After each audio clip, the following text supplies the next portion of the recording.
Sevdiğim cevalim, güneşim. Şimdi beraber.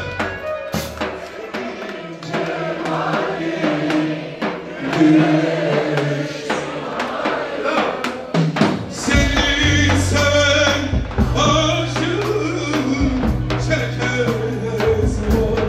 Haydi hazır mıyız? Getirmem asarım, kelam anlar. Ve sen beni unut,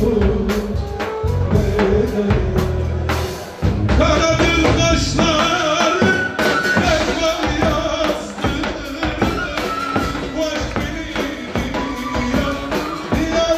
Şimdi siz okuyorsunuz, siz de. Sayın.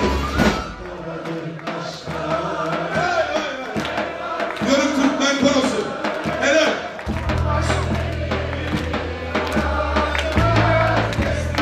Beraber, beraber.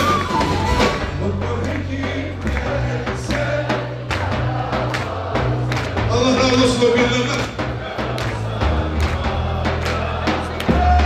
Bir daha, bir daha.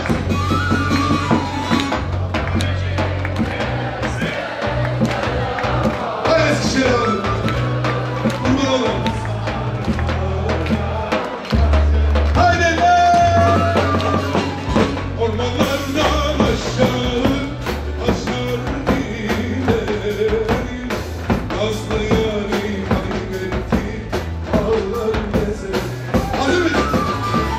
Ormanlardan gümbürtüsü aşkıma vurur. Nazlı yarim. Siz de okuyun, siz de okuyun. Hadi mesela. Haydi lan! Çak!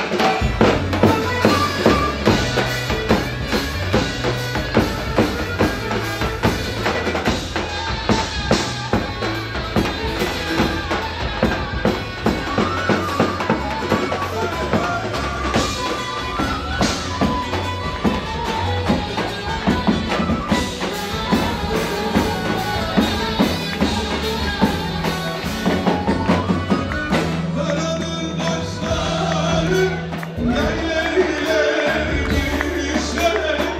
Aklımı manşurdan zeylemişler. Beraber okuyun musun? Karadır kaşlarım, yerler girişler. Aklımı fikrimi zeylemişler. En hoş geldin. Gördüm güzelleri, hayeylemişler. Ele gidem bakalım, yer kime düşer.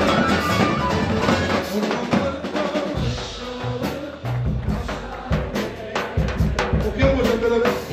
Nasıl yani kaybettim, ağlar gezer.